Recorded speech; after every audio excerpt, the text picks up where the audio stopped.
Good day, guys. Thanks for visiting Richard's Corner. My name is Richard, and here we have another awesome little haul from my friends over at the Valley Village here in Winnipeg, Manitoba, Canada.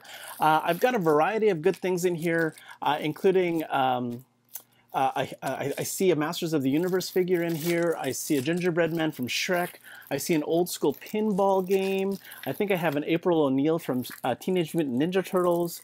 I got a Crazy Ball, a yo-yo. I've got some pretty good stuff, and I think I see a little Pokemon character in there. So I'm really excited to open this up for you guys and share it. And this is going to be the first of a slightly different format to my reveals.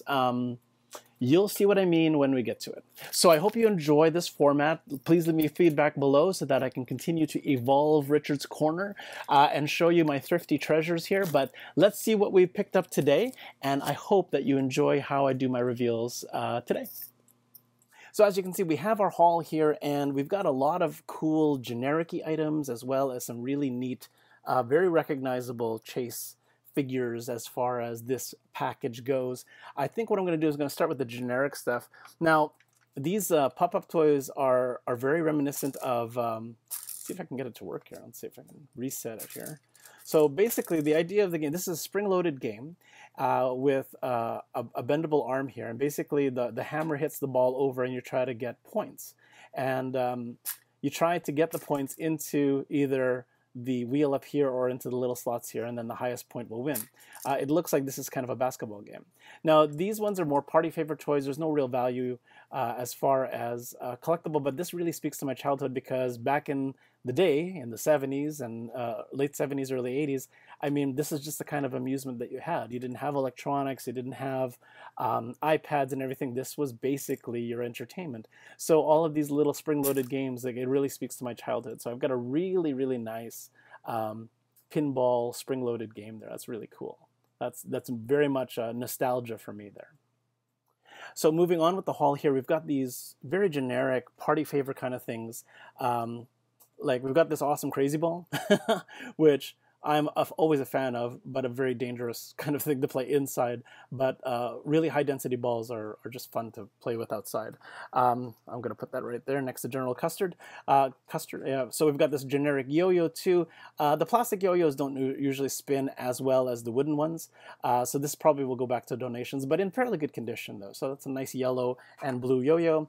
And this plastic slinky, not long enough or dense enough to really spring well as a slinky. It's just kind of a knockoff, and it's already been well loved, as you can see. So these ones are probably not going to hold a lot of personal value for my collection, and those are probably going to go over into the donation bin. Now, one little thing I wanted to show you though is this really cool Mickey's Clubhouse kind of kaleidoscope kind of thing. You can sort of see how it's supposed to work here. I'm going to see if I can get it to look through the camera so you can sort of see the prism-like effect that it has here. So here we go. I'm going to try this here. I'm not sure if it's going to work. You can sort of see it. That's pretty freaky, actually. Look at that. Let's see if I can get all framed. Look at that. That's kind of cool. Whoops. Sorry, guys. There you are. Pretty neat. So because it's Disney and it's got a really nice, you know, sticker on it, I probably want to keep it just for the sake of Disney. And but again, you know, more personal value than anything else. I mean, that's just really neat to have. So a really cool kaleidoscope party favor from the Disney Mickey's Clubhouse kind of thing there. So that's pretty awesome. But now getting on to the more Happy Meal toys. Now, believe it or not, minus the Charmander here, all of the other toys are actually Happy Meal toys. So we'll start over with the Gingerbread Man here.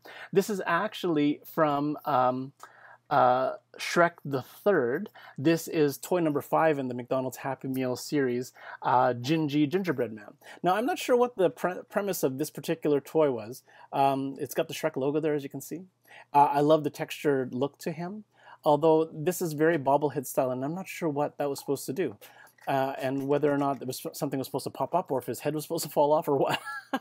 So definitely recognizable though. I love that it is definitely Gingerbread Man from Shrek the Third.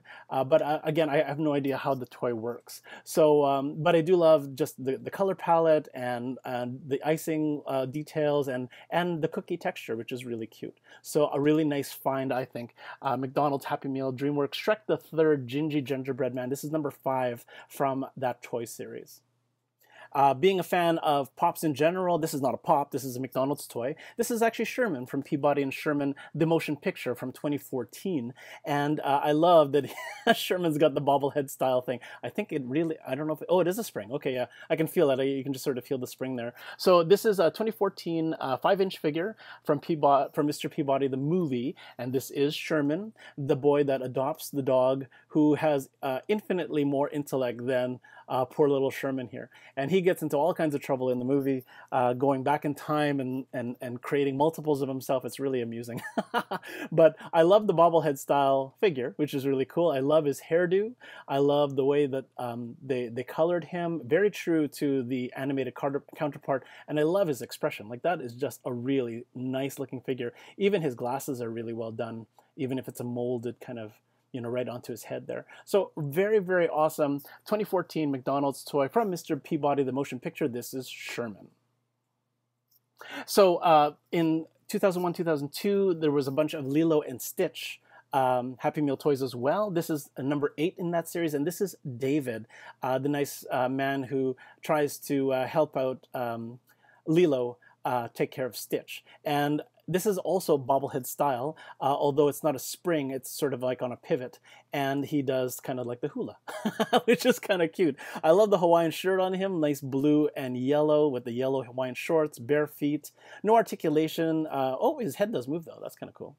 And it is a really nicely done figure. I mean, I love that the shirt isn't just a plain flat shirt. It's got nice little wrinkles and stuff like that, as you can see in the light. And a really nicely painted job as well. Oh, look at that. There's even some nice detailing on the shorts. So nice 2001, 2002 figure, number 8 in that Happy Meal toy series from Lilo and Stitch. We have another, a David to add to my Disney collection. Pretty awesome. So this awesome figure here, it eluded me a little bit because I didn't immediately recognize that this was General Custer, but this is General Custer from the Night at the Museum. And this was released, let's see, I'm trying to get the year here. It looks like it was 2009 as a McDonald's toy for Night at the Museum. So this is General Custer on the military bike here. I don't know if it has any rolling action. I'm not sure if it was a pullback or if it was supposed to be part of a release cord or something, but it is a fairly good rendition of him.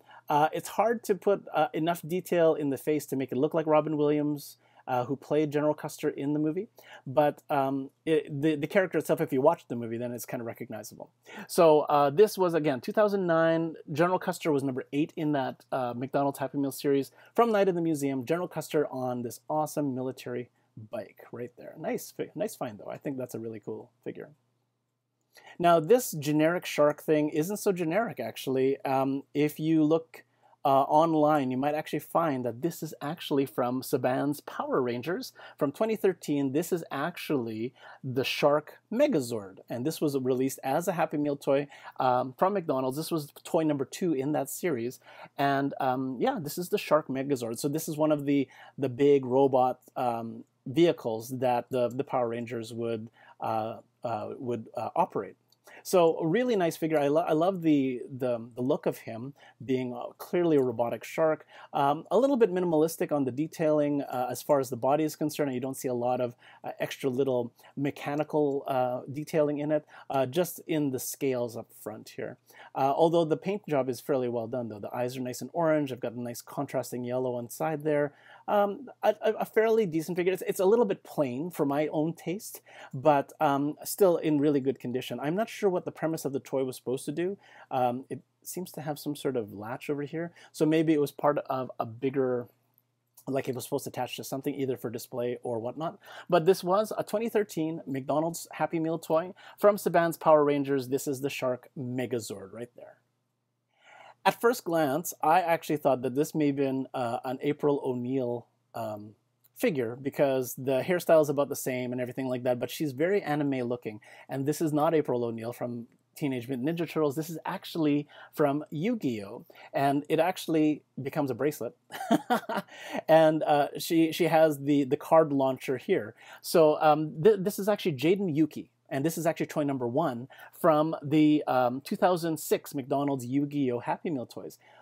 what I really love about this particular figure is that it's very beautifully anime style. Like I love the minimalistic lines, and you hear me talk about minimalistic lines versus like them being super detailed. But like sometimes it works, sometimes it doesn't. In this case, it does. I like that they put the detailing more in the tech versus in the character, because anime style, the lines are minimalistic on their face and their hair, and their clothes aren't always necessarily super intricate either. But this is actually a really good likeness of Jaden.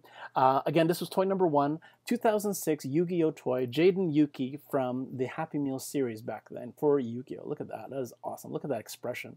Very intense. I don't watch Yu-Gi-Oh myself, but this is a really good rendition and a really awesome piece to add to my anime aspect of my collection. Look at that. Going on to one of the chase figures in this particular haul today. This is a HeMan figure, and very not retro.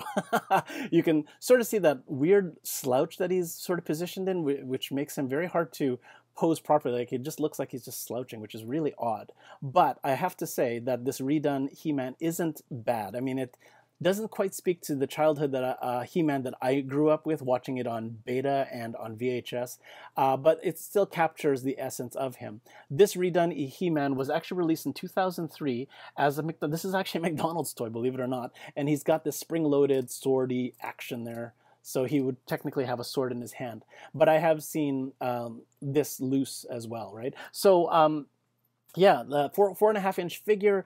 Look at, like in the light, you can just sort of see the amount of detail this HeMan has. The face isn't awesomely done. Like the eyes are a little beady there, like really tiny beady eyes versus anime style eyes. But there is some nice shading in the hair, some awesome muscle tone, a slightly revamped armor kind of chest plate here, as well as the belt and the fur here. Really awesome muscle tone all around in the arms and the legs and in the boots here. So limited articulation in the legs, nothing in the knees. The arms are somewhat fixed actually. I'm not sure if it's because of the spring-loaded action or if they're supposed to be. The head does move as well. So a really awesome 2003 HeMan Masters of the Universe remake, and this was a I'm not sure which toy this was, but that was from 2003 McDonald's Happy Meals. Not bad to find that at all. Now this awesome little guy, oh, I'm so sad that it's missing his flame. My oldest was saying, oh no, that Charmander is defeated because his flame is off his tail. But this is a Charmander from Pokemon. If you play Generation 1 or 2, this is actually one of the starter Pokemon that you can choose. Now the red Charmander is a little bit of a variant because usually it comes in orange, but that's okay. Now this is not a Happy Meal toy. You can actually see in the markings here that this is actually made by Tommy, which is a primo figure. So these guys are often sold in 3-packs in retail, along with either other evolutions of the Charmander, which becomes the Charizard later on, or it comes with the other starters like the Bulbasaur and Squirtle and or even Pikachu sometimes. But you can sort of, so this is actually like, it's got a really nice, it's lightweight, but it's very meaty kind of, and slightly, well, it's not squeezable, but it just has a really nice quality plastic feel to it. So it really does stand out as being the primo figure from this whole haul. It is about 1.5 inches tall. It's again missing its flame, so it does. But it doesn't. It does devalue it, like if it was trying to be sold online. But it really gives me a lot of personal value to my collection because I don't have a lot of Pokemon. So I'm really, really happy to add this to my collection. A really nice 1.5 inch tall Tommy PVC Charmander to add to my Pokemon collection and to conclude my haul today. So really awesome find. So this is Richard from Richard's Corner signing off for this video, and I hope you enjoyed this new format to my haul reveals. You'll note that I didn't really dwell on the eBay pricing. Although I did flash it across the screen, it's not actually being discussed anymore. So I want to sort of concentrate more on the personal value that it adds to my own personal collection, but I also don't want to exclude the importance of how much I'm actually saving by buying this in a thrifty means versus going online for them. Because you know what, I'm a total sucker for some of these things. I mean, I would totally buy a Charmander through a different avenue of purchase if it wasn't so expensive. I would totally get a HeMan online if that was the only way I could find it. I would totally get more anime figures if it was more cost effective. But I mean, finding it in the thrifty wild is just such a big savings for me, and I'm really happy to find all these and also share this wonderful haul with you. So I hope you enjoyed the new format, and please leave a like and a comment so that any feedback about the videos that I'm doing here is much appreciated. I mean, I can't get better at this unless I know from my viewers what you really want to see. So leave a comment actually if you have a favorite figure that you've seen here, either here in the foreground or even in the background. Leave it with me so that I know that you guys are checking out Richard's Corner and appreciating what you see. So thanks again for visiting. I wish you happy hunting and happy collecting, and I hope that all of your finds, whether they're in the thrifty wild or otherwise, I hope that they're all equally awesome. Please hit subscribe so you know what is new and happening here on my channel. Please hit that little bell icon so that you are instantly notified when something new is uploaded. Again, thanks again for visiting Richard's Corner. I hope you enjoyed this one. We will see you next time. Thanks for visiting Richard's Corner, guys.